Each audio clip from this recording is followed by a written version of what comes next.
नमस्ते। आज हम डिस्कस करेंगे सूर्य ग्रहण के बारे में। मैं डॉक्टर एस के शर्मा आपका स्वागत करता हूं जीके पॉइंट स्टडी में। और हमारे चैनल की टैगलाइन है be update in your life. हमेशा कुछ नया सीखते रहें ताकि आप दूसरों से आगे रहें। तो चलिए शुरुआत करते हैं। Solar eclipse occurs when moon comes between sun and earth. In this condition centres of moon, sun and earth becomes collinear. जब चंद्रमा पृथ्वी और सूर्य के बीच में आ जाता है तब सूर्य ग्रहण की घटना घटती है। इस समय चंद्रमा, पृथ्वी और सूर्य का केंद्र एक ही रेखा में होते हैं, कोलिनियर होते हैं। Light of sun is obstructed by moon and shade of moon is casted over earth. जो सूर्य का प्रकाश है उसे चंद्रमा के द्वारा बाधित किया जाता है और चंद्रमा की छाया पृथ्वी के ऊपर पड़ती है।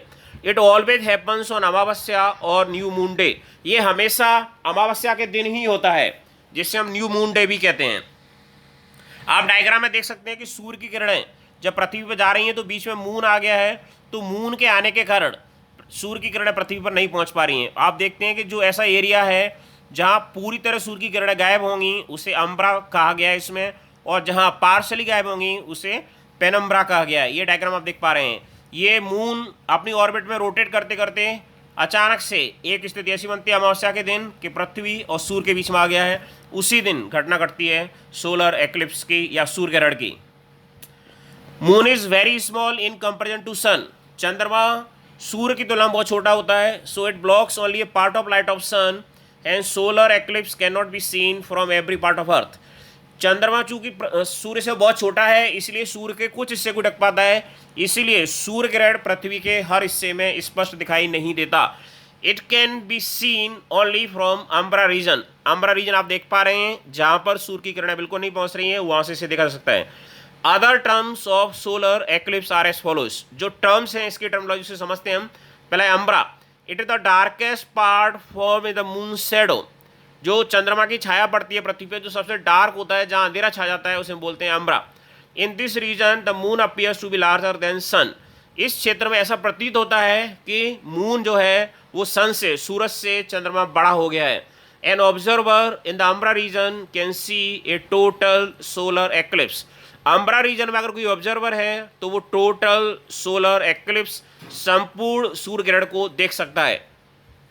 अगला टर्म है penumbra. It is the lighter part of moon shadow. आप देख सकते हैं मून की जो शैडो बन रही है, आपको पेनम्ब्रा भी नजर आ रहा है, ये लाइटर पार्ट है।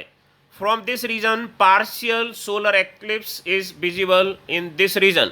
इस क्षेत्र से आपको आंशिक सूर्य ग्रहण ही दिखाई देता है। अगला टर्म है new moon. It is the phase of moon when centres of moon and sun becomes collinear.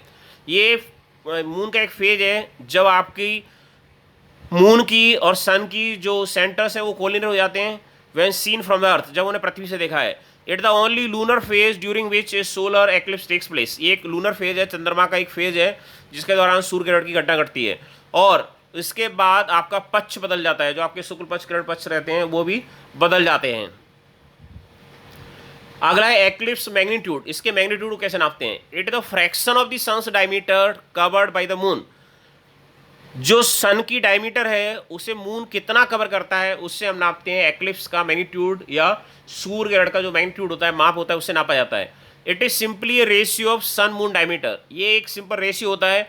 If eclipse magnitude is at that time 40% of surface of sun is covered by moon. ये magnitude इसके बाद 1/2 था, जो 1/2 इसमें miss हो गया है। यदि जो एक्लिप्स का मैग्नीट्यूड 1/2 है, इसका तात्पर्य जो हुआ कि आपकी जो सरफेस है सन की वो केवल 40% घेरी है। किसने? मून ने। अगला है eclipse obscuration. It is defined the fraction of surface of sun covered by the moon. ये सरफेस का फ्रैक्शन है जो मून ने कवर किया है। ऊपर क्या है? डायमीटर का फ्रैक्शन था एक्लिप्स मैग्नीट्यूड में, और यहाँ किसका है? यहाँ पे सरफेस एरिया का है। When 1/2 of solar surface is obscured, जो अगर आधी सरफेस जो आपकी ऑब्सक्योर्ड हो जाती है तो एक्लिप्स का जो मैग्नीट्यूड होता है वो लगभग 60% की रेंज में होता है। ये ऊपर आप देख पा रहे हैं कि ये सन मून डायमीटर लिखा हुआ है। बेसिकली ये मून सन डायमीटर है। मून पहले आएगा, बाद में सन आएगा। Types of solar eclipse. सूर्य ग्रहण कितने प्रकार के होते हैं? 4 प्रकार के सूर्य ग्रहण होते हैं। पहला है पार्शियल सोलर एक्लिप्स, आंशिक सूर्य ग्रहण। दूसरा है एनुलर सोलर एक्लिप्स, जो आज के दिन जो घटना घटी है वो एनुलर सोलर एक्लिप्स है।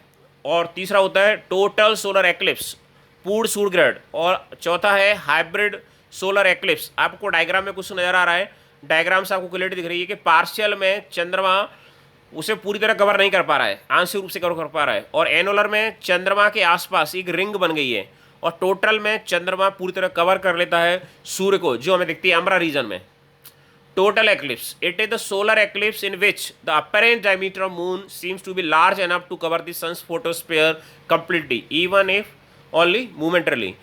ये ऐसा एक्लिप्स है जहां पर ऐसा प्रतीत होता है कि जो मून की जो अपेरेंट डायमीटर है, प्रतीत होने वाली डायमीटर है, वो सन की डायमीटर से बड़ी है। उसने सन का जो फोटोस्फीयर है, उसकी जो किरण है, उनको पूरी तरह ढक लिया है। यहाँ पे अंधेरा छा जाता है आंशिक रूप से, इवन इफ ओनली मोमेंटरली, यदि क्षण भर के लिए होता है, पूरी तरह नहीं हो पाता है।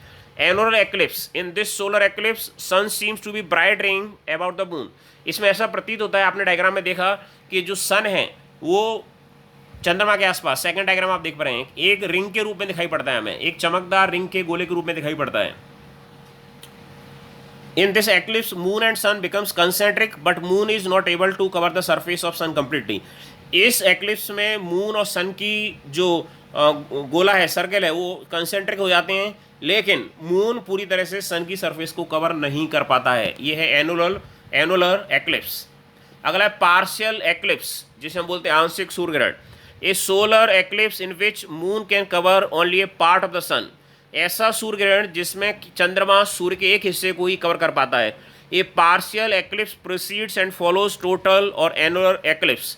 ये पूर्ण सूर्य ग्रहण के बाद हो सकता है या उसके पहले हो सकता है, या एनुलर के बाद हो सकता है पहले हो सकता है, दोनों चीज़ें घट सकती हैं। But it can also occur by itself, और ये अपने आप में भी हो सकता है केवल।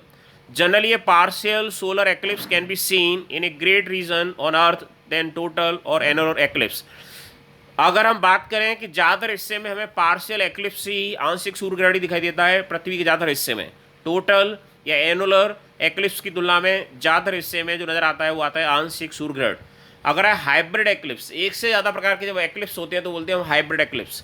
It is a solar eclipse which begins as an annular, जो एनुलर की तरह शुरू होता है, लेटर बिकम्स टोटल, बाद में पूर्ण सूर्य ग्रहण बन जाता है, और फॉर ए स्मॉल टाइम, थोड़ी देर के लिए, and again returns back to annular, और फिर से एनुलर हो जाता है बिफोर एंड, समाप्ति के पहले।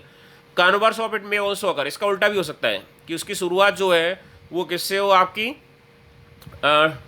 थोड़ी टोटल से शुरुआत हो और बाद में वो एनुलर हो जाए, ऐसा भी हो सकता है। This type of eclipse is also known as annular total eclipse. या तो एनुलर से टोटल की ओर जाता है या टोटल से एनुलर की ओर जाता है।